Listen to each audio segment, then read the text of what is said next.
Hi, I'm Danny Griffin, the founder of the Griffin Realty Group, with a tip about property information.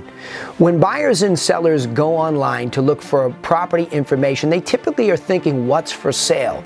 But what's most important if you're thinking about buying is what has actually sold. What did the money really buy? So you can get pre-qualified, get your pre-approval in place, you can get to the amount of cash that you want to spend already in your head, and then go out and shop appropriately by looking at what's sold, because that makes you more of a market expert than guessing whether these for sale prices are right to begin with. And for the sell side, of course, it's very important to stay micro-focused on what's most like you in an area most like yours and what that's sold for, and being honest with yourself about what features and benefits were attached to that sold price. So when you get out there and you start to plan to buy or sell a property, make sure somebody helps you get access to sold prices, not just for sale. Hey, if you need more help when you're buying or selling, you can visit us over at griffincourses.com.